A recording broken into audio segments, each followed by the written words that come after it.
हमारे श्री तुकाराम जी महाराज आपके महाराष्ट्र में हुए, अद्भुत भक्त श्री पंडरीनाथ भगवान के, ज्ञानदेव तुकाराम, श्री तुकाराम जी अद्भुत भक्त हुए श्री पंडरीनाथ भगवान के। एक बार श्री तुकाराम जी महाराज देहू, महाराष्ट्र में देहू में रहते थे, वहीं पास में एक पर्वत था, उस पर्वत पर बैठ करके श्री तुकाराम जी भजन करते थे। अकाल पड़ा था, तो उस अकाल में इनकी पत्नी और बेटे की मृत्यु हो गई भोजन नहीं मिलने की वजह से। फिर बाद में इनका दूसरा विवाह कर दिया गया। दूसरी बहू जो आई वो इतना शासन करती थी इनके ऊपर, वो कहती थी उठो तो तुकाराम जी को उठना पड़ता था, वो कहती बैठो तो तुकाराम जी को बैठना पड़ता था। एक बार एक तुकाराम जी के पास एक बालक गया, बालक ने जाके कहा तुकाराम जी मेरे सब परिवार के लोग मेरे पीछे पड़े, ब्याह कर लो ब्याह कर लो ब्याह कर लो, मैंने सबसे कहा है आप कहोगे तो मैं ब्याह करूंगा। क्योंकि उस बालक को पता था तुकाराम जी कभी नहीं कहेंगे। भाई दूध का जला छाछ भी फूंक फूंक के पीता है, और वो तुकाराम जी खुद इतनी पीड़ा में हैं, वो किसी और को पीड़ा में क्यों डालेंगे। तो बालक अपने परिवार वालों को लेके आया, बोले तुकाराम जी बोल देंगे ब्याह कर लो तो मैं कर लूंगा। उसको विश्वास था कि तुकाराम जी मना करेंगे। सब परिवार के लोग आए, बोले आप बोल दीजिए, ये ब्याह नहीं कर रहा है, इतने दिन हो गए, आप बोल देंगे तो इसका ब्याह हो जाएगा। बोलता है आप बोल दोगे तो फिर ये ब्याह कर लेगा। तुकाराम जी बोले निश्चित अभी इसी वक्त इसका ब्याह कराओ। बालक बोला तुकाराम जी ये आप ईर्ष्यावश बोल रहे हो ना, आप ये चाहते हो कि जो पीड़ा आपको हो रही है वो मुझे भी हो। तुकाराम जी ने उसको उठा, इधर बैठ, क्या बात है। बोले आप इतनी पीड़ा में रहते हैं, आपकी पत्नी पूरा नगर जानता है, आपको डांटती है, सब करती है वो, फिर भी आप कह रहे हो कि इसका ब्याह कर दो। जो खुद इतनी पीड़ा में है वो दूसरे को ब्याह के लिए कैसे कह सकता है। इतनी प्रतिकूल पत्नी आपकी, फिर भी आप बोलते हो। तो तुकाराम जी बोले देख एक मेरी बात सुन, देख अगर अनुकूल पत्नी आ जाए, जैसा तू है वैसी तेरी पत्नी आ जाए तो फिर कोई दिक्कत नहीं है, तू भी भजन करना वो भी भजन करेगी। और अगर प्रतिकूल पत्नी आ जाएगी तो एक गांव में दो तुकाराम हो जाएंगे, मैं भी और तू भी। अकेले तुकाराम से क्या काम चले। बोले सब मेरे को प्रणाम करने आते हैं दूर दूर से। छत्रपति श्री शिवाजी महाराज दंडवत करते थे तुकाराम जी महाराज को। बोले गांव में मेरे घर में मेरा सम्मान नहीं है, लेकिन बाहर देख लाखों की तादाद में लोग दर्शन करने आते हैं। अनुकूल पत्नी होगी तो दोनों भजन करना, प्रतिकूल होगी तो एक तुकाराम और बन जाएगा। मतलब तुकाराम जी क्या बोले, मेरे तुकाराम बनने का बहुत बड़ा कारण मेरी प्रतिकूल पत्नी है, ये विपरीत है, इसीलिए मैं ठाकुर जी के ज्यादा समीप हूं। ये अनुकूल होती तो इससे मेरा प्रेम हो जाता, ये मेरे अनुकूल होती तो मैं इसी का ध्यान रखता, इसी के पास रहता, इससे बातें करता, इसकी सुनता, इसी में ही रमा रहता। लेकिन ये प्रतिकूल है, इसलिए इसके बट का प्रेम भी मैं विट्ठल से करता हूं, और बस चुपचाप सुनता हूं क्या बोलती है, जो कहती है सह लेता हूं, मारती है कभी कुछ कह देती है तो कोई दिक्कत नहीं। ऐसे श्री तुकाराम जी महाराज। तो उनके बारे में मैं क्या बता रहा था कि हम लोग जब धन की अधिकता हो जाती है तो कहीं ना कहीं हमारे मन में आ जाता अब इससे कुछ भोग भोगा जाए, इससे कुछ ऐसा किया जाए जो पाप जन्य है। या विश्वास मानिएगा, धन अधिक हो जाए और व्यक्ति के जीवन में सत्संग नहीं है तो धन की अधिकता उसको कभी ना कभी पाप की ओर ले जाती है। तो जब छत्रपति शिवाजी महाराज को पता चला कि श्री तुकाराम जी महाराज की पत्नी और बेटा, पहली पत्नी और बेटा इसलिए मर गए क्योंकि अकाल में उनके यहां भोजन नहीं था, तो शिवाजी महाराज ने किसी से पूछवाया, बोले इनके घर की स्थिति कैसी है। कहा बोले ज्यादा अच्छी नहीं है, बस ये भक्त हैं इसलिए इनका नाम तो बहुत है पर धन नहीं है इन पे।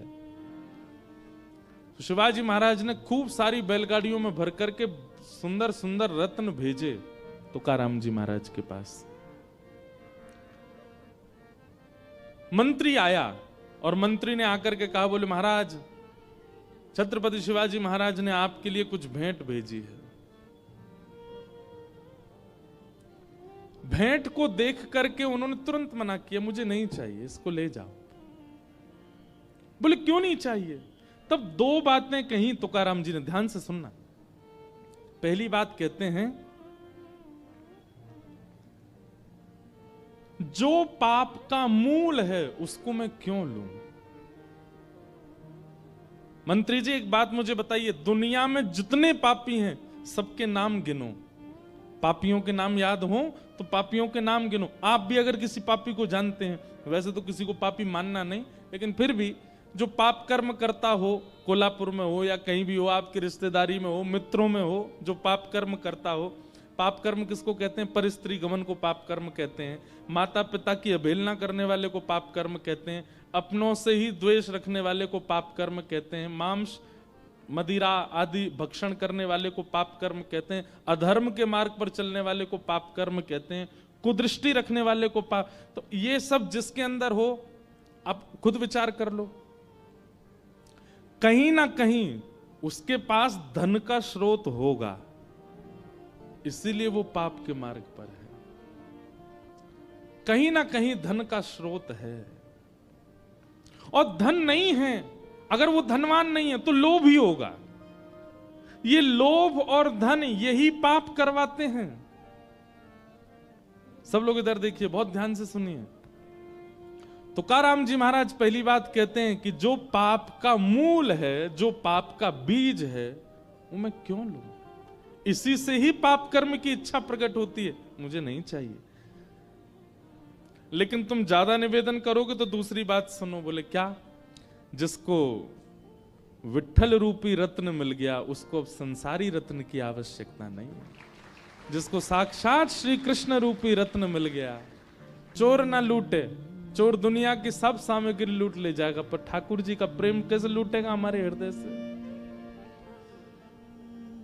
पायो जी मैंने नाम। तो श्री तुकाराम जी महाराज सेनापति से बोले कि भैया, पहली बात तो ये पाप का मूल है, इसको मैं रखूंगा, कहीं ना कहीं पाप मुझसे बनेगा। और दूसरी बात, जब विठ्ठल रूपी रत्न मिल गया तो फिर ये संसारी रत्न की क्या आवश्यकता है? इसको ले जाओ। और लेकर के सेनापति वापस आए तो छत्रपति शिवाजी महाराज अचंभित हो गए। एक वस्तु नहीं ली उन्होंने। समय निकाल करके अब शिवाजी महाराज गए तुकाराम जी के पास देहू, और जाकर के दंडवत किया। बोले कि आपके इस त्याग को, आपके इस समर्पण को, आपके इस विरक्ति भाव को मैं दंडवत करता हूं भगवान। मुझे आप शिष्य स्वीकार करो। आप सोचोगे धन नहीं लिया, शिवाजी महाराज को शिष्य तो बना लिया होगा, नहीं, वो भी नहीं किया। तुकाराम जी महाराज बोले, भगवान देखिए, आप पूरे राष्ट्र का गौरव हैं, आपकी वजह से हम संत महापुरुष प्रेम से भजन कर पा रहे हैं शिवाजी महाराज, पर आपका गुरु मैं नहीं हूं। वहां भी त्याग किया। हम आप में से कोई होता तो कोई छोड़ता? बोले अच्छा है। आज के प्रधानमंत्री समझ लो, अगर वो आ जाएं आपके घर तो आप मना करोगे? नहीं। लेकिन तुकाराम जी मना कर रहे हैं। तुकाराम जी कह रहे हैं मैं आपका गुरु नहीं हूं, आप तो वन में जाइए, वन में आपके गुरु आपकी प्रतीक्षा कर रहे हैं, समर्थ गुरु रामदास, वो आपके गुरु, उनके पास जाओ। दीक्षा और गुरु रूप में समर्थ गुरु रामदास को स्वीकार किया छत्रपति शिवाजी महाराज ने, पर वे तुकाराम जी के प्रति भी गुरु भाव रखते थे। इतना बड़ा त्याग। मैं एक बात अपने जीवन में, अपनी कथा में कहा करता हूं कि भैया, ठाकुर जी जीवन में आएंगे ना, एकला चलो रे, अकेले रहने का बहुत मन करने लगेगा। बहुत धन की कामना, बहुत संबंधों की कामना, बहुत नाम यश कीर्ति की कामना आप नहीं करोगे। भले ही अपने आप हो जाए आपकी कीर्ति, वो बात अलग है, पर आप बहुत सब चीजों से बचने का प्रयास करोगे। बहुत ज्यादा एकांत प्रिय लगने लगेगा। रखोगे नहीं, बांटोगे, लुटाओगे। लेकिन श्री कबीरदास जी क्या कह रहे हैं? डर लागे और हंसी आवे, अजब जमाना आया रे। धन दौलत ले माल खजाना, वैश्या नाच नचाया रे। संसार के लोग धन कमा करके कुछ गलत करने ही भागते हैं। आजकल के युवा जब जॉब करना शुरू कर देते हैं तो जैसे ही पैसा आता है तो कहां भागते हैं? मनाली जाएंगे, गोवा जाएंगे, कसौल एक जगह है हिमाचल में, वहां जाते हैं। हम तो उत्तर भारत में ही रहते हैं तो हमको तो पता है कहां कहां जाते हैं। उनसे कहो जगन्नाथपुरी चले जाओ, वहां तो कुछ मिलेगा ही नहीं। क्या नहीं मिलेगा? धुआं नहीं मिलेगा, पीला पानी नहीं मिलेगा, ये तो यही मिलेगा। वहां जाते हैं। मतलब धन की बढ़ोतरी होती हमारे मन में पाप आ जाता है। कबीरदास जी कह रहे हैं कितने आश्चर्य की बात है। और मुट्ठी भर अन साधु मांगे, कहे लाज नहीं आया रे। और यदि कोई मुट्ठी भर अनाज आपसे मांग लेता है तो उससे क्या कहते हैं? तुमको लज्जा नहीं आती है? चलो मेहनत करके कमाओ, खुद हमसे मांग रहे हो। वहां पर ये सारे दूषित काम करना धन से, उसमें हमको लज्जा नहीं होती। लेकिन किसी में दान पुण्य करना हो, संत महात्माओं को, आपको हम कहां तक बता दें, आप लोग आश्चर्य करोगे। हम तो कोई साधु नहीं है, कोई महात्मा नहीं है, संत नहीं है। हम आप सबकी तरह ही, हम भी गृहस्थी हैं, पर कथा करते हैं इसलिए लोग हमको बाबा जी बोल देते। कई जगह लोगों को लगता है इनमें कोई मंत्र शक्ति होगी, धीरे से कान में बोल देते हैं, ये जो प्रणाम कर रहे हैं ना, इनको एक बेटा हो जाए। अरे तो भाई हम पे, हमको कौन है? हम आशीर्वाद दे दो आप, इसका काम बन जाए। बालक आएंगे, कल हमारा एग्जाम है, हम पास हो जाएं। बताओ कैसी बात करते हैं आप।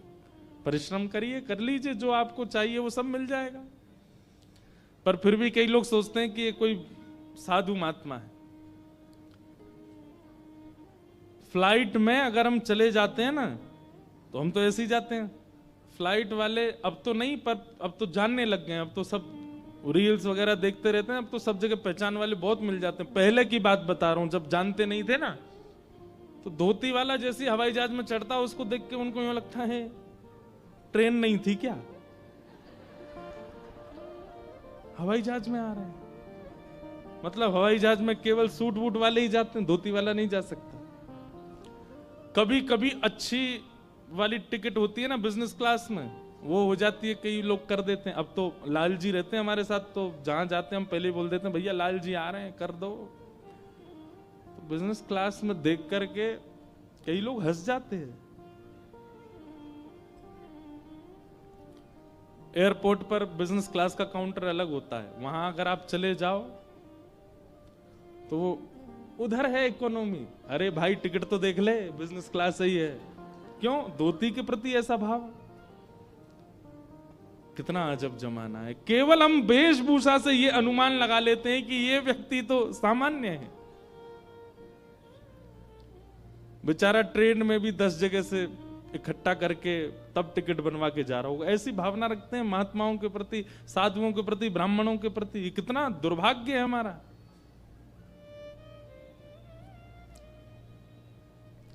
डर लागे, आज से 500 साल पहले कबीरदास जी लिख के चले गए वो बात जो आज घट रही है। डर लागे और हंसी आवे, अजब जमाना यारे। यहां पर फटी जीन्स पहनने वाले को फैशनेबल कहा जाता, धोती पहनने वाले को ओल्ड फैशन कहा जाता है। लेकिन हम तो फिर भी भैया बड़े प्रसन्नता से घूमते हैं। व्यक्ति तैयार क्यों होता है? कि लोग उसको देखें। इसीलिए तैयार होता है। महंगी कपड़े क्यों पहनता है? कि लोग उसको देखें। आप चलो बढ़िया 5-10 हजार के कपड़े पहन के, हम चल रहे हैं 300 रुपया की कुर्ता धोती पहन के। देखते हैं दोनों में से किसको ज्यादा देखते हैं लोग। हमको ही देखेंगे, हम पे ही दृष्टि जाएगी सबकी। भले ही आजकल तो जान पहचान से देखने लग जाएं, लेकिन वैसे भी रूप वेशभूषा से देखने लगेंगे। वो कुछ अलग है, कुछ इनका अद्भुत है। एक बात कह दें हम, 15 अगस्त को स्वतंत्रता दिवस मनाने का अधिकार केवल उसका है जो धोती पहनता है, क्योंकि आज तक उसने अपनी वेशभूषा का त्याग नहीं किया। ये पैंट हमारी वेशभूषा है नहीं, अंग्रेज दे के गए थे हमको, हम पैंट पहन की तिरंगा फहराते हैं। तिरंगा भी कहता होगा कि भाई तुमने जो पोशाक पहनी है, ये पोशाक तो अंग्रेजों की ही है, ये है असली भारतीयों की पोशाक। देखो पीछे जितने भक्तों के आपको स्वरूप दिखेंगे, एक भी पैंट में दिख रहा है आपको? सब धोती में है। और छोड़ो, आज तक पंडरीनाथ भगवान ने पहना, आज भी धोती पहनते, 5000 सालों से विराज रहे हैं। असली स्वतंत्र तो हम और हमारे ठाकुर हैं। असली स्वतंत्र तो हम हैं कि आज तक अपनी वेशभूषा में व्यवस्थित हैं। मुट्ठी भर अन्न साधु मांगे, कहत लाज नहीं आया रे, डर लागे और हंसी आवे, अजब जमाना आया रे। कल ये प्रसंग हमको वो पुरंदर दास के प्रसंग में हमको सुनाना था। जब भगवान मांगने के लिए आए उसके यहाँ, तो वो कहने ऐसे चले आए, तन पे नहीं लगता, चल दिए कलकत्ता, तब ये गाना था। पर तब हमने कहा था कि बाद में याद दिलाना, आपने लास्ट में याद दिलाया, आज शुरुआत में ही गा रहे हैं। और क्या कह रहे हैं कबीरदास? कथा होत, सुनिएगा, कथा होत तहां श्रोता सोवे। हमारी कथा में कोई नहीं सोता, ये तो हम पे बड़ी कृपा है। पहले सोते थे, आजकल नहीं सोते हैं। आजकल तो हम इतनी जोर से बोलते हैं और दूसरा नजर घुमाते रहते हैं, तो लोग बाग सो नहीं पाते। फिर भी दुक्का इक्का कोई ऐसा कोने में सो जाता है। कथा होत तहां श्रोता सोवे, वक्ता मूड पछाया रे, डर लागे और हंसी आवे, अजब जमाना आया रे। कथा में तो नींद आने लगती है, कथा में तो यूं लगने लगता अभी हम पे ये काम है, करना है। कथा में कई लोग व्यसनी बैठते हैं। व्यसनी, कई लोगों को चाय का व्यसन होता है, कई लोगों को बीड़ी का व्यसन होता है। और व्यसनी व्यक्ति ऐसी जगह बैठता है जहां से एग्जिट पास हो, नेक्स्ट समय मिले तो जाके कुछ व्यसन करे आऊं। लेकिन होए जहां कहीं स्वांग तमाशा, होए जहां कहीं स्वांग तमाशा, तनिक ना नींद सताया रे। यहीं बाहर अभी कोई तमाशा हो जाए, कोई स्वांग हो, कोई संसारी कुछ होने लग जाए, एक पल के लिए नींद नहीं आएगी। कथा में नींद आने लगती है। डर लागे और हंसी आवे, अजब जमाना आया रे। और भांग तंबाकू सुल्फा गांजा, भांग तंबाकू सुल्फा गांजा, मांस खूब उड़ाया रे, मांस खूब उड़ाया रे। भांग खाएंगे, तंबाकू खाएंगे, दुनिया भर के धुआं निकालने के आजकल तो नए नए फ्लेवर आ गए हैं। फ्लेवर्ड धुआं निकालते हैं अब लोग, अलग प्रकार। नेक नेक आगे खिसक गया थोड़े थोड़े, बैरिकेटिंग तोड़ के नहीं, पीछे वाले नेक नेक आगे आ जाओ, थोड़ी थोड़ी जगह हो जाए। लेकिन रोज कह दिया जाए कि सुबह अपने ठाकुर जी का चरणामृत लिया करो, उसका नियम नहीं बना पाते।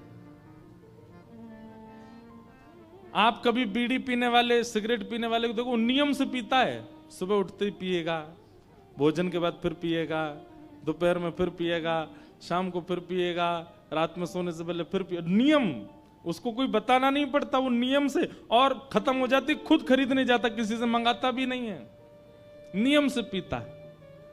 लेकिन हरि चरणामृत नैन धारे हरि चरणामृत नैमुना।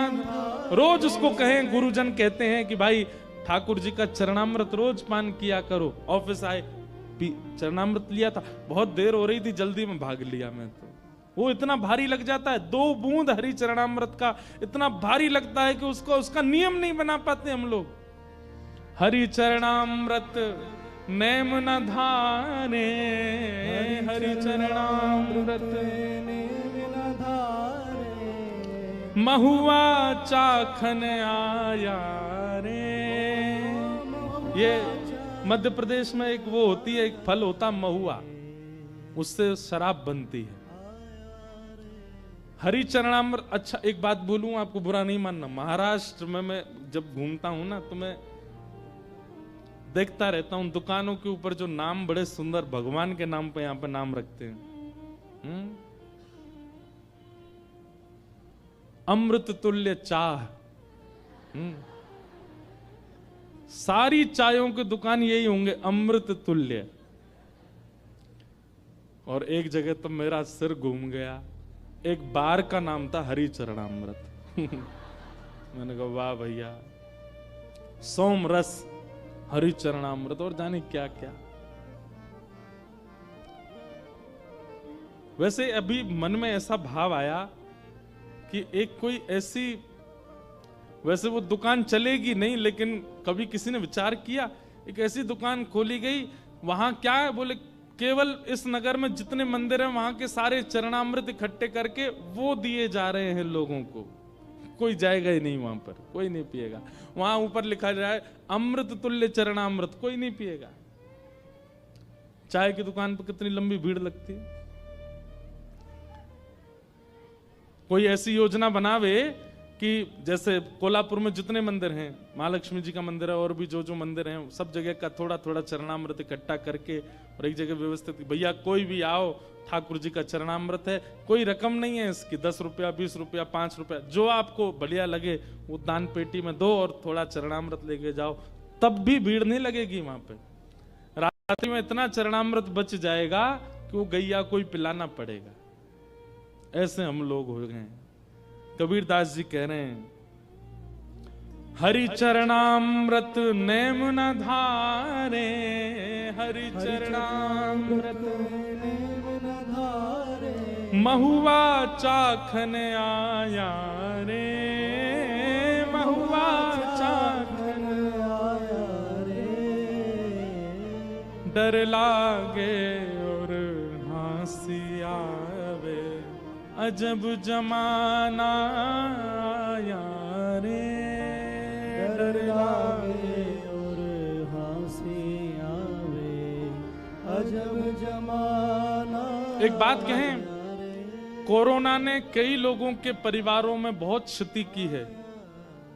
शायद यहां भी कुछ लोग ऐसे बैठे हों जिनके परिवार में क्षति हुई है कोरोना से। लेकिन अगर उस पक्ष को थोड़ा क्षमा प्रार्थी होकर के मैं एक तरफ कर दूं, तो कोरोना ने कृपा भी करी कि कथाओं में भीड़ बढ़ गई। कोरोना के बाद तीर्थों में लोग जाने लगे, युवाओं के चित्त में ठाकुर जी के प्रति प्रेम बढ़ने लगा। क्यों? कोरोना ने यह बता दिया कि भाई चाहे तुम कितने धनवान हो, चाहे जितने बलवान हो, चाहे तुम्हारे जितने संपर्क हो, अंतिम समय में तो हरि नाम ही काम आएगा, कोई काम नहीं आएगा। महाराज फोन कराए डॉक्टर को, बोले तुम जितने कहो उतने रुपए तुमको देंगे। दूसरे कमरे में पीड़ित मेरी बेटी और मेरा बेटा, कोरोना से बचा लो उनको। डॉक्टर कह रहा है तुम पूरी संपत्ति दे दो तो भी मैं तो बस प्रयास कर सकता हूं देखने। उस समय हरि याद आए सबको, उस समय ठाकुर जी याद आए और उसी समय की कृपा, आपको पता नहीं अनुभव हुआ, हमें तो अनुभव हुआ। कोरोना के बाद लोगों में श्रद्धा उमड़ने लगी, विश्वास जग गया ठाकुर जी के लिए, प्रेम हो गया। क्यों? क्योंकि ये स्पष्ट हो गया कि भाई ठाकुर जी की कृपा से ऊपर कुछ नहीं है। तो डर लागे और हंसी आवे अजब जमाना आया रे। उल्टी चलन चली दुनिया की, उल्टी चलन चली दुनिया की, ताते जिए घबराया रे, ताते जिए घबराया रे। हाँ कहत कबीर सुनो भई साधो, कहत कबीर सुनो भई साधो, फिर पाछे पछताया रे, फिर पाछे पछताया रे। डर लागे और हंसी आवे, अजब जमाना आया रे।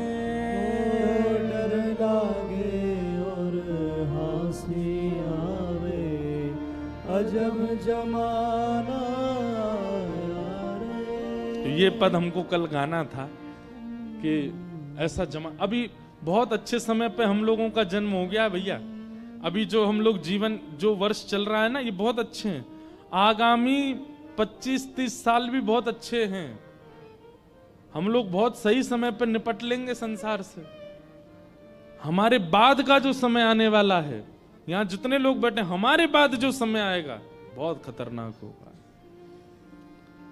कथाओं में 4 लोग गिनती के आया करेंगे, वक्ता ही नहीं बचेंगे, मंगता हो जाएंगे, वक्ता नहीं होंगे, केवल मांगवे वाले बैठ जाएंगे, कोई देने वाला कुछ नहीं होगा।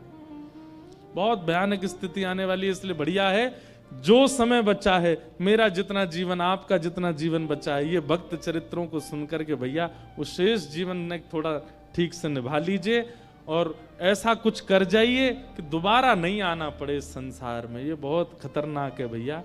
आना भी पड़े तो ठाकुर जी से नित्य प्रार्थना करो, हे नाथ अगर मेरे पुनर्जन्म की आपने सोच रखी है कि मुझे लेना ही पड़ेगा, तो वृंदावन में देना। मोरहू बनाओ तो बनाओ श्री वृंदावन को, जो नाच नाच कुहक कुहक आपको रिझाऊंगो। बंदर हूँ बनाओ तो बनाओ श्री वृंदावन को, कूद कूद डारन पे भोर को जगाऊंगो। बने तो हम वृंदावन के बने। ठाकुर जी से ये 2 ही प्रार्थना करते हुए अपना भक्त जीवन व्यतीत करना है। आगामी शेष, पहला कि हे नाथ या तो पुनर्जन्म देना नहीं, और देना हो तो वृंदावन में देना। आप चाहे जो बनाना चाहो हमको, देना वृंदावन में।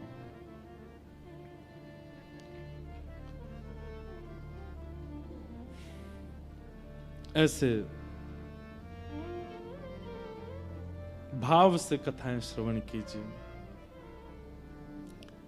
भगवान पंडरीनाथ के परम वैष्णव भक्त हुए चोखा मेला।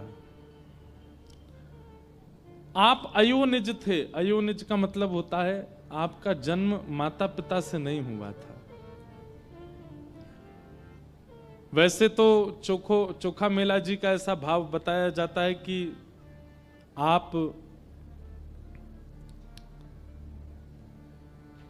ज्यादा श्रेष्ठ जाति में आपका जन्म नहीं हुआ था। एक बात आपने कभी अनुभव की, कितने भी भक्त चरित्र सुन लो, भक्त चरित्रों में जाति की प्रधानता कभी नहीं होती। ये जाति बिरादरियों का ज्यादातर पॉलिटिक्स लोग में, पॉलिटिशियन में ही इसका ज्यादातर भेद चलता है। हम लोगों में घोले जाने वाली ये बातें ज्यादातर ये राजकीय रूप से हमारे अंदर घोली जाती है। भक्ति भाव में कहां है बताइए मुझे। कितने नाम में गिना दूं ऐसे जिनको जाति के रूप में छोटा बताया गया और ठाकुर जी ने उनको हृदय से लगाया। उन्हीं के एक प्रमाण है चोखा मेला। श्री तुकाराम जी महाराज, वे भी ब्राह्मण नहीं थे, पर उनको सब वंदन करते थे। श्री नामदेव जी महाराज, केवल ब्राह्मण होना सर्वाधिक श्रेष्ठ का भाव नहीं होता है। आप किसी भी जाति में हो, ठाकुर जी के रहो। और एक बात हम कहें, ये जाति में जन्म लेना एक प्रकार का टास्क है। ठाकुर जी कह रहे हैं तो मैं सामर्थ हो तो अपने भक्ति भाव से अपनी इस जाति के बंधन को तोड़ के दिखा, अपनी इस जाति से ऊपर निकल के दिखा। आज हमारे भारत के एक राष्ट्रपति पूर्व रहे एपीजे अब्दुल कलाम, थे मुस्लिम, पर क्या उनको साधुओं ने वंदन नहीं किया? क्या उनको संतों ने स्वीकार नहीं किया? शंकराचार्य भगवान ने भी उनको स्वीकार किया। सब संत महापुरुष ब्राह्मण सब उनको देखते तो हाथ जोड़ते थे, सब ने स्वीकार किया। क्यों? क्योंकि उन्होंने एक जाति से ऊपर उठ गए वे, इसलिए सबने स्वीकार किया।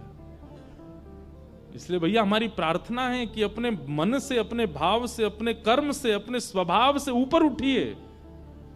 आपको कोई देखे तो देख करके आपके प्रति ये भाव यह है, निश्चित ब्राह्मण ही होगा, निश्चित वैष्णव ही होगा, निश्चित ऐसा ही होगा।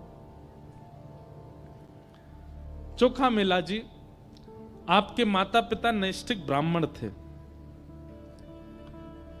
पंडरीनाथ भगवान का दर्शन करने के लिए जा रहे थे और दर्शन करने जाते समय कुछ आम साथ में ले जा रहे थे भगवान को अर्पित करने के लिए। कई बार बंधुओं ऐसा होता है कि ठाकुर जी को आपके द्वारा प्रदत्त वस्तु बहुत ज्यादा प्रिय लग जाती है, तो ठाकुर जी के सन्मुख पहुंचने से पहले ही ठाकुर जी किसी योजना से उसको स्वीकार कर लेते। एक बार एक बालक आया मेरे पास वृंदावन, वो बोला महाराज जी मेरे साथ तो बहुत बुरा हो गया, रोने लगा। मैंने क्यों? बोले मैं जीवन में पहली बार बरसाना गया आज। मैंने कहा अच्छा, तो इसमें बुरा क्या हुआ? बोले मैं सोचा मैं श्री जी के लिए कुछ ले जाऊं, उनको बहन मानता हूं अपनी श्री राधा रानी को, तो मैं केला लेकर के गया। मैंने कहा अच्छा। मैं ऑटो में बैठ के गया था, पीछे बैठा था, भीड़ बहुत थी ऑटो में, पीछे लटक गया। एक जगह ब्रेकर आया तो ऑटो थोड़ा धीरा हुआ और इतने में बंदरों की टोली आई, सारे केले लेके भाग गई। महाराज जी पहली बार मैंने कुछ ले जाने का योजना बनाई और बंदर ले गए उसको। मैंने कि अरे बावड़े, बंदर नहीं लेके गए। श्री जी को वो इतने बढ़िया लग रहे थे कि श्री जी प्रतीक्षा नहीं कर पा रही थी कि तू बरसाना आवे, फिर सीढ़ी चढ़े, ऊपर जाके केला चढ़ावे, इसलिए पहले ही अपनी मंडली भेज दी, जाओ इससे हरण करके ले आओ, हमको लाके पवा दो। उसका मन इतना प्रसन्न हो गया, बोले सच में ऐसा ही हुआ? मैंने कि भैया सच में ऐसा ही भयो है, तू विश्वास मान ले मेरी बात को। श्री जी रह ना पा रही, श्री जी बोली अब कब आवेगो, कब देगो मुझको, पहले ही आते छीन के ले आओ। कभी अगर ऐसा कुछ हो कि आपने कुछ विचार किया है ठाकुर जी के लिए लेके जाने के लिए और मार्ग में ही कोई किसी कारणवश वो वस्तु आपसे दूर हो जाए, तो समझ जाना ठाकुर जी रुके नहीं, ठाकुर जी से सहन हुआ नहीं, ठाकुर जी बीच में ही योजना बना करके ले लिया। इसका मतलब ये भी नहीं है कि कहीं खो जाए तो उसको ढूंढो ही नहीं, ठाकुर जी ले गए होंगे। प्रयास तो करना चाहिए, कोई सामग्री गाड़ी में खो गई या होटल में खो गई तो ढूंढो, ढूंढने पर भी ना मिले तो फिर उदास नहीं होना, फिर तो यही सोचना है कि पंडरीनाथ भगवान ने स्वीकार कर लिया। कितने ऐसे उदाहरण मैं आपको दे सकता हूं, उन्हीं में से एक है चोखो मेला का चरित्र। आपके माता पिता इतने भाव से आम लेकर के जा रहे थे ठाकुर जी को अर्पित करने के लिए, ठाकुर जी के मुंह में पानी आ गया। ठाकुर जी को फल से, ठाकुर जी को व्यंजन से रुचि नहीं होती, ठाकुर जी को व्यंजन लाने वाले के भाव से रुचि होती है। जैसे हमारा भाव कैसा है, हमारी सब्जी देख करके, मिठाई देख करके मुंह में पानी आता है। ठाकुर जी व्यंजन से मुंह में पानी नहीं आता, व्यंजन लाने वाला, बनाने वाला किस भाव से, उससे ठाकुर जी प्रसन्न होते। आप दुनिया भर के मिर्च मसाले बढ़िया करके खिचड़ी बनाओ, ठाकुर जी नहीं आते। पर कर्मा भाई वो बिना नहाए धोए बनाती है, और कभी कभी खिचड़ी चलाने के लिए अपने दांतुन के पिछले भाग से ही चला देती है, दांतुन करते करते, और बिना नहाए धोए पात्र में लेकर के ठाकुर जी के आगे धर देती है। श्री जगन्नाथ जी दौड़े दौड़े आते हैं उसकी खिचड़ी पाने। क्यों? व्यंजन की दृष्टि से, व्यवहारिक दृष्टि से और मेरी आपकी दृष्टि से वो खिचड़ी पाने योग्य नहीं है, पर बनाने वाली का भाव इतना श्रेष्ठ है कि ठाकुर जी जगन्नाथपुरी से दौड़ के आते थे खिचड़ी पाने। तो एक बात याद रखिएगा, आप यदि ये सोचते हैं कि श्री पंडरीनाथ भगवान को विशिष्ट व्यंजन दिया जाए, विशिष्ट व्यंजन उनको प्रिय नहीं है, देने वाले का स्वभाव कितना विशिष्ट है, तो फिर वस्तु चाहे कितनी भी सामान्य हो ठाकुर जी को प्रिय लगती है। भैया सबरी के चरित्र में क्या हुआ? सबरी ठाकुर जी के लिए बेर लेके बैठी है, तो उसके मन में आया कि मैं ठाकुर जी को खट्टे बेर नहीं खिला सकती, तो पहले चख के देखती है, मीठा होता है तो ठाकुर जी को देती है, खट्टा होता है तो फेंक देती है। अब ठाकुर जी झूठा नहीं पाते, लेकिन सबरी का भाव इतना प्रिय है, सबरी के प्रेम इतने प्रिय हैं कि ठाकुर जी उसको पाने लगे। एक चरित्र ऐसा आता है कि ठाकुर जी पाते थे, सबरी इतने में दूसरा बेर चख करके देती थी, ठाकुर जी के हाथ में ऑलरेडी एक होता था, तो ठाकुर जी उसको लेके पीछे खड़े लक्ष्मण जी को देते, लो लक्ष्मण जी पाओ। लक्ष्मण जी बेर लेके कहते झूठा है, मैं कैसे खाऊं? तो राम जी तो बैठे हैं बेचारे, और उनसे तो दूर फेंक देते, तो ऐसे मुंह चलाते, हाँ खा रहे हैं। लेकिन राम जी जानते थे, बोले लक्ष्मण खा नहीं रहा, फेंकता जा रहा है दूर। जब लक्ष्मण जी को शक्ति लगी और श्री हनुमान जी महाराज संजीवनी बूटी लेकर के आए, पूरा पर्वत लेकर के आए, वैद्यों ने संजीवनी निकाल करके जैसी लक्ष्मण जी को प्रदान की, लक्ष्मण जी जीवित हो गए। तो जब वापस लौट करके अयोध्या गए, तो लक्ष्मण जी ने राम जी से कहा, भैया आपकी आज्ञा हो तो ये संजीवनी पर्वत जो है लंका में आया है हिमालय से, जिससे हमारे प्राण रक्षा हुई, इसको अयोध्या ले चलें। क्यों? बोले इसमें बढ़िया बढ़िया संजीवनी बूटी है, कभी किसी को पीड़ा होगी दे दिया करेंगे। तब राम जी बोले, इन संजीवनी बूटियों से केवल तुम्हारी प्राण रक्षा हो सकती थी और किसी की नहीं होगी। लक्ष्मण जी बोले क्यों? ये तो संजीवनी बूटी है। बोले संजीवनी बूटी कैसे निर्मित हुई? बोले कैसे हुई?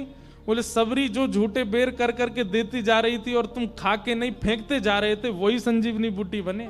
उस सबरी के झूठे उच्छिष्ट बेर ही संजीवनी बूटी बने, और उनसे ही तुम्हारी प्राण रक्षा हुई है। इससे तुम्हारी ही प्राण रक्षा होती और किसी की नहीं होती। भाई राम रावण युद्ध में तो लंका में इतने सारे राक्षस भी मारे गए, स्वयं रावण भी मारा गया, संजीवनी पर्वत तो वहीं था, लाके बूटी कोई दे देता उनको, बच जाते वे लोग भी। पर नहीं, केवल लक्ष्मण की प्राण रक्षा हुई, क्योंकि वो सबरी के उच्छिष्ट बेर, उसके मुख में अमृत है, प्रेम का अमृत, भाव का अमृत, भक्ति का अमृत, उससे बचे हो तुम।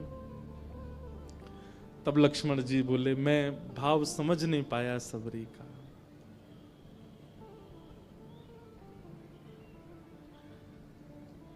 तो व्यंजन प्रिय नहीं है ठाकुर जी को, व्यंजन लाने वाला बनाने वाले का भाव प्रिय है। तो चोखा मेला जी के जो माता पिता थे वो आम लेकर के जा रहे थे ठाकुर जी के लिए। ठाकुर जी से रहा नहीं गया, कब आएंगे कब पवाएंगे, बीच रास्ता में ही दौड़े ठाकुर जी, और एक ब्राह्मण का, विप्र का, साधु का रूप धारण कर लिया। और जैसे वो दंपति आगे से निकले, ठाकुर जी हाथ पसार के बोले, हमें बहुत जोर की भूख लगी है, आपके पास कुछ हो तो हमको दे दो। पत्नी ने पति को देखा, पति बोला कि देखो हैं तो ये ठाकुर जी के लिए, पर साधु और हरिजन भी तो ठाकुर जी के स्वरूप होते हैं। हमारे पास तो खूब संख्या में आम हैं, ये महात्मा ज्यादा से ज्यादा 2-3 पाएंगे, इनको पवा देते हैं, बाकी के जो शेष बचेंगे उनको ठाकुर जी का भोग लगा देंगे।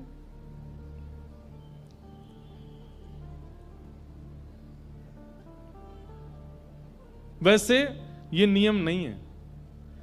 अगर किसी ने पहले वस्तु का सेवन कर लिया, भले ही वो फल ही क्यों ना हो, एक साथ फल रखे थे, उनमें से पहले किसी ने पा लिया, तो उन फलों, उन बाकी के फलों का भोग ठाकुर जी को नहीं लग सकता, ये नियम है। पर कहीं कहीं भक्तों के चरित्र में ऐसी लीलाएं भी आती हैं। अब मैं तो मेरे तो बहुत सारे चरित्र आते हैं, तो मैं सब सुना दे रहा हूं। हमारे ब्रज में हुए श्री गोविंद दास। कौन? गोविंद दास ठाकुर जी के सखा थे, ठाकुर जी उनके साथ खेलते थे। तो गोविंद दास, एक बार क्या हुआ कि ठाकुर जी की प्रसादी सिद्ध हुई रसोई घर में, और रसोई घर में प्रसादी बड़े नियम से सिद्ध होती है, मुंह पे कपड़ा बांध करके और बिल्कुल अपरस में रसोईया सिद्ध करते हैं प्रसादी मंदिरों में। मुंह पे कपड़ा क्यों बांधते हैं? कि कहीं प्रसाद की सुगंधी अगर हमको आ गई तो कहीं सुगंधी से हमारी जीभ में पानी आ गया तो ठाकुर जी भोग नहीं लगाएंगे। इसीलिए उसको कहते हैं अमनिया। क्या बोलते हैं? अमनिया। ठाकुर जी को जो निवेदित नहीं हुआ है, वो रोटी, वो सब्जी, वो दाल जो आपने बनाई, उसको बोलते हैं अमनिया। मतलब उस पर हमारा मन भी नहीं आया अभी तक। ठाकुर जी पाएंगे उसके बाद हम उसका सेवन करेंगे, इसलिए उसको अमनिया कहा जाता है। इसलिए कई बार कई भक्त लोग आते हैं ना, कुछ खीर बना के लाते हैं, हलवा, तो मैं उनसे पूछता हूं अमनिया है? तो बोलते हैं क्या? मैं कहता तो अमनिया है? तो बोलते अमनिया मतलब, मैंने कहा शुद्ध है ना, भोग तो नहीं लगा, किसी ने पाया तो नहीं? हाँ हाँ हाँ शुद्ध है। अमनिया का मतलब जिसपे आपका मन, खुद का भी मन ना आया हो अभी तक, जिसकी सुगंधी आपको नहीं पता हो, जिसकी सुगंधी, जिसका स्वरूप आपको अभी नहीं भाया हो, केवल ठाकुर जी को भोग लगे, उसको अमनिया कहते हैं। अब इसमें कई पद्धतियां हैं अलग अलग संप्रदायों की। कई मंदिरों में चखिया होते हैं। चखिया कैसे होते हैं? वो भोजन पहले चख लेते हैं, ठाकुर जी के लायक है कि नहीं, फिर ठाकुर जी को भोग लगता है। कई मंदिरों में ऐसा नहीं होता। तो रसोईया प्रसादी लेकर के जा रहे थे, तो बीच रास्ता में गोविंद दास बैठे थे, रसोई और मंदिर के बीच में। तो गोविंद दास बोले, ए रसोईया बाबा, एक काम करो, थाली यहीं धर दूं, मैं पालूं पहले। रसोईया को बड़ा गुस्सा आया। बोले ठाकुर जी को भोग लगा नहीं है, ठाकुर जी को निवेदित हुआ नहीं, और तुम कैसे कह रहे हो कि हमको दे दो, ठाकुर जी को भोग लगेगा पहले? बोले अरे नहीं नहीं नहीं, ठाकुर जी को बाद में लग जाएगा, पहले मुंह पवाओ। तो रसोईया ने थाली ले जा करके रख दी रसोई घर में, और दौड़ करके गोसाई श्री विठलनाथ जी, जो श्रीनाथ जी के प्रमुख सेवक थे, उनसे जाकर के शिकायत कर दी। बोले गोविंद दास के ऊधम दिन प्रतिदिन बढ़ते जा रहे हैं। बोले आज क्या हो गया? बोले मैं भोग लेके जा रहा था ठाकुर जी के लिए, और ये गोविंद दास बीच रास्ता में ही कह रहे हैं मुझे पहले पवा दो, और जिद कर रहे हैं, बोले ठाकुर जी बाद में पाएंगे, पहले मैं पाऊंगा। गोसाई जी बोले ये तो गलत है, ठाकुर जी की प्रसादी पहले कैसे पालेगा, बुला के लाओ उसको। तो गोविंद दास सामने आए। गोसाई जी बोले, ए गोविंदा, तुम क्या कर रहे थे आज? ठाकुर जी का भोग लगा नहीं, तुम पहले ही मांगने लगे प्रसाद। तो गोविंद दास के नेत्र बंद हो गए, सजल हो गए। बोले जय जय जी, आपको लाला ठाकुर जी जो है कहा है ना, जे तो भोग पाते ही और अपनी लकुटी उठामे, छड़ी उठामे, बंसी उठामे, गैया चरावे वन में चले जाएं। और फिर ये जब चले जाएं, भोग के बाद आरती होवे, आरती के बाद मंदिर बंद होते, तब ये चले जाते हैं। उसके बाद हम लोगों को प्रसाद मिलता है। हम प्रसाद पावे में रहे में, तब तक ये वन में चले जाएं। अब मैं प्रसाद पाके जब वन में जाऊं तो ये ढूंढते नहीं मिले, फिर मुझे पूरा दिना निकल जाए, मैं खूब ढूंढूं, वन में ना मिले, वृक्षन पे ना मिले, यमुना जी पे ना मिले, सब जगह ढूंढ आऊं, और इतने में ही संध्या के घंटे घड़ियाल बज जाएं, ठाकुर जी के उत्थापन की आरती होने लगे। ब्रजभाषा समझ आ रही है?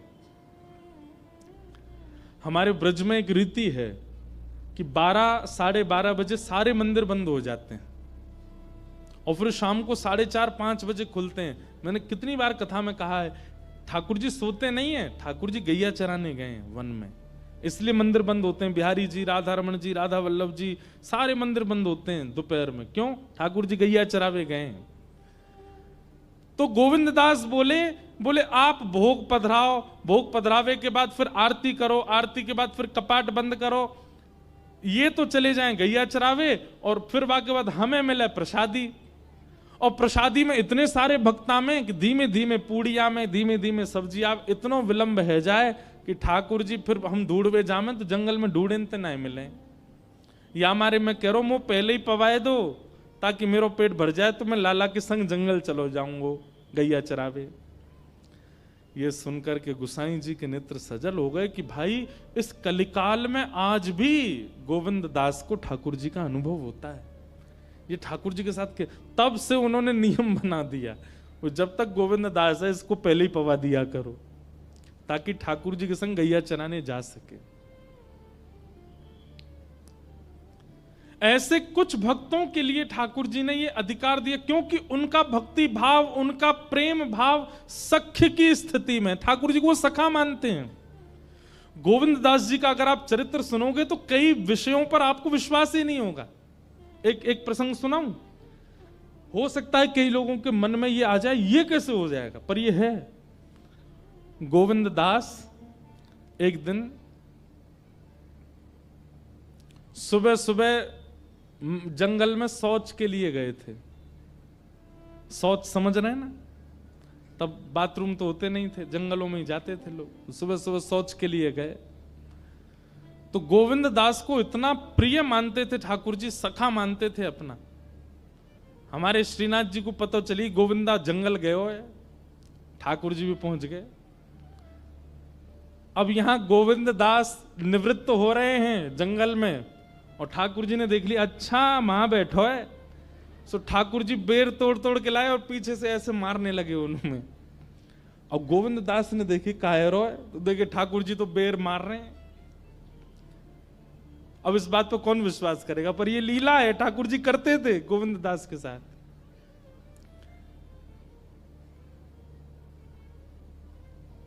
ऐसे ऐसे चरित्र हैं। और फिर पता गोविंद दास क्या करते, जो बेर उनमें पड़ता बैठी बैठी अवस्था में पकड़ के वो ठाकुर जी पर मारते थे। अब सामान्य व्यक्ति देखे तो उसके मन में आ जाएगा राम राम राम राम, अपवित्रता का ध्यान नहीं कर रहे हैं राम ठाकुर जी पे, पर ठाकुर जी उनको सखा मानते हैं अपना। हुआ ऐसा था कि भगवान केवल 11 वर्ष ब्रज में रहे। जब श्री कृष्ण आए तो केवल 11 वर्ष ब्रज में रहे। ठाकुर जी की लीला करने का अभी और मन था, ऊधम करने का अभी और मन था, ठाकुर जी वो ऊधम कर ही नहीं पाए। इसलिए ठाकुर जी कलिकाल में दोबारा श्रीनाथ जी के रूप में प्रकट हुए, और फिर प्रकट होकर सूरदास, कुम्मनदास, गोविंद दास, छीत स्वामी और इन सब अष्ट सखाओं के साथ ठाकुर जी ने फिर दोबारा से वही सब क्रीड़ाएं की।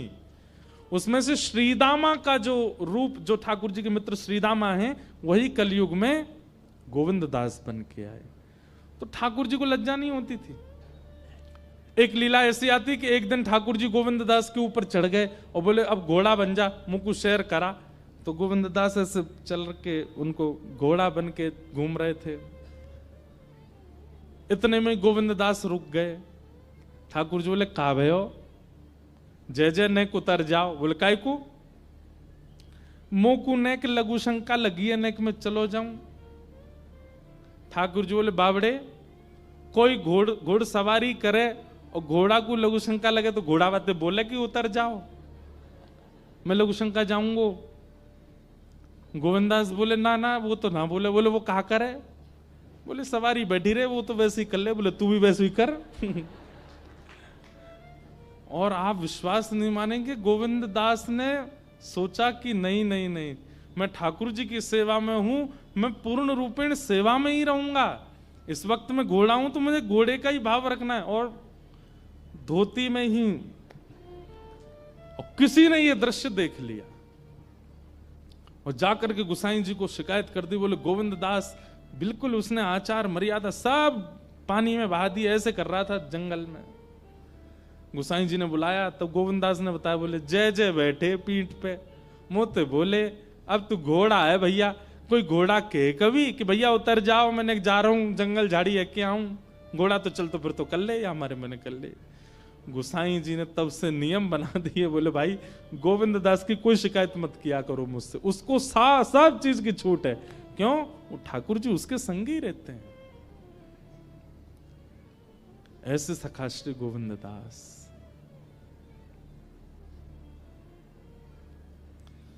सुना रहे थे चोखो मेला जी का चरित्र, आ गए गोविंदास जी। गोविंदास जी का एक पद गा देते हैं।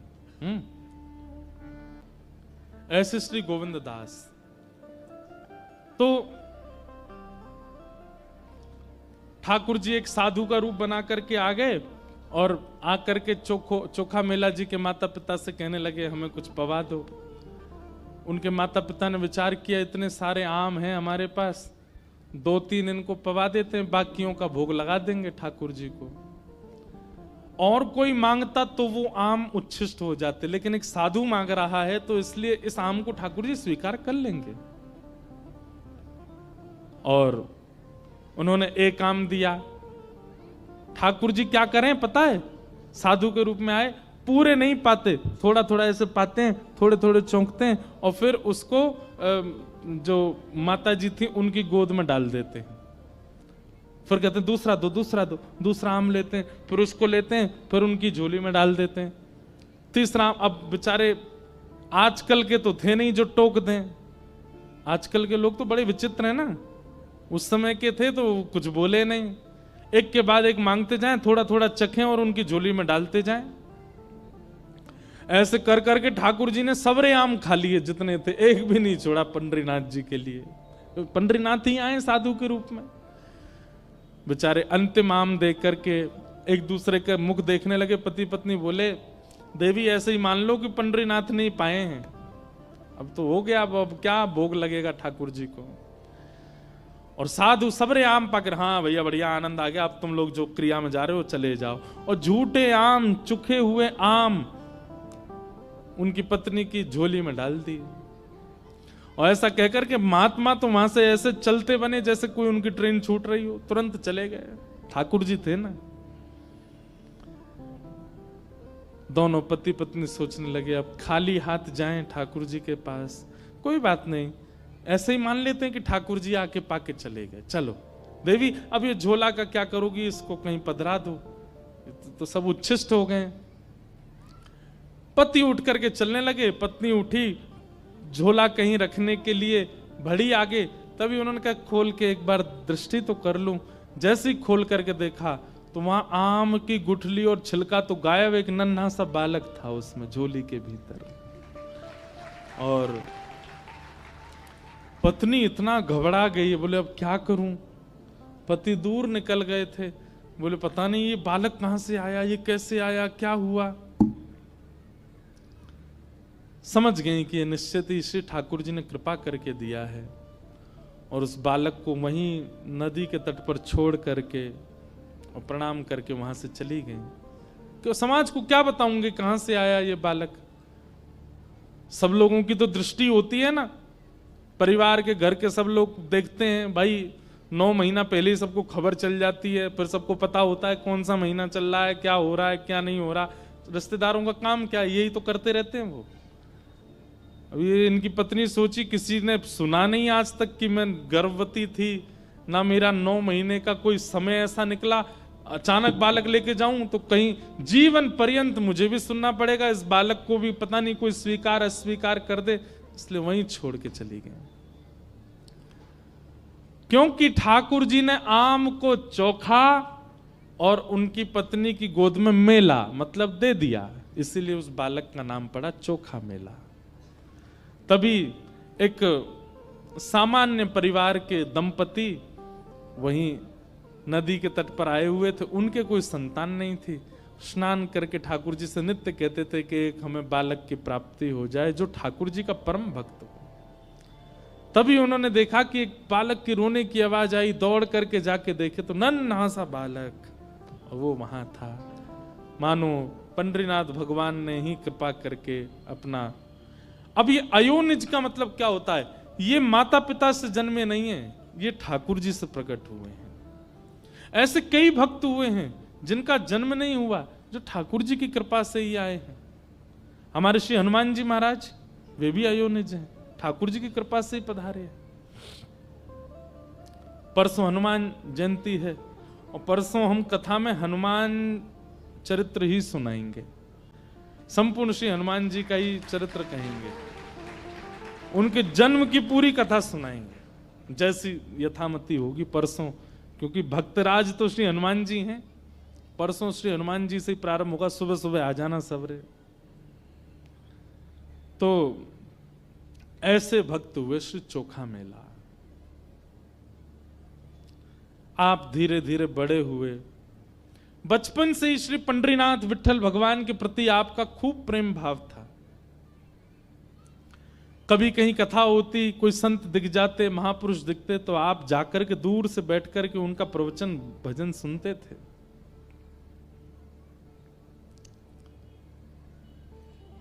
एक दिन आपको कुछ धन की प्राप्ति हुई तो आपके मन में भाव आया कि मैं पंढरपुर जाऊं और कुछ सामग्री ठाकुर जी को निवेदित करके आऊं। और आपने खूब सारे फल खरीदे और फल खरीद करके लेकर के गए ठाकुर जी को अर्पित करने के लिए। जैसे ही वहां पहुंचे तो मंदिर के सब लोग बोले, भैया ये तो दर्शन तो कर सकते हो, अधिकार है सबको, पर तुम्हारे हाथ का चढ़ाया हुआ भोग ठाकुर जी लगाएंगे? जानते हो तुम कौन हो, कैसी बिरादरी से आते हो, कैसे कुल में जन्मे हो, चलो निकलो यहां से। चोखा मेला जी ने थोड़ा कह दिया होगा, भैया ठाकुर जी ये सब थोड़ी देखते हैं, ठाकुर जी तो भाव देखते हैं। तो फिर लोगों ने थोड़ा सा हाथ भी उनको लगा दिया, थोड़ी सी मारपीट भी कर दी। बेचारे बाहर खड़े खड़े रोते रहे, जय हो विठोबा, अमीरों के ठाकुर हो आप, तो बड़ों के ठाकुर हो, हमारे हाथ की क्यों स्वीकार करोगे। रोते बिलखते चोखा मेला जी वापस चले गए। ठाकुर जी पीड़ा नहीं देख पाते अपने वैष्णव भक्त की। पर मैं एक बात कहता हूं कथा में,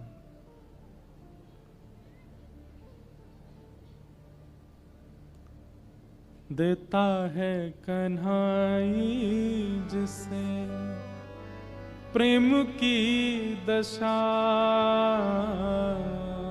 देता है कन्हाई जिसे प्रेम की दशा।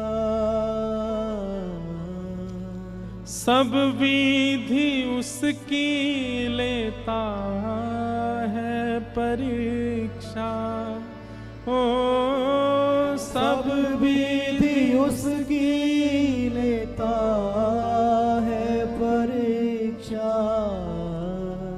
कभी निकट बुलाए, कभी निकट बुलाए, कभी दूरियां बढ़ाए, कभी दूरियां बढ़ाए। छलिया हाथ नहीं आए, छलिया हाथ नहीं आए, हमें श्याम ना मिला, हमें श्याम ना मिला, हमें श्याम ना मिला, हमें श्याम ना भैया मिला।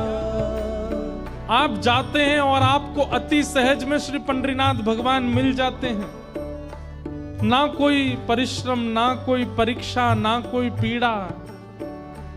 आपने मन बनाया और तुरंत पहुंच गए पंढरपुर, तो समझो अभी ठाकुर जी, आप तो प्रेम करते हो पर ठाकुर जी अभी शायद प्रेम करते नहीं।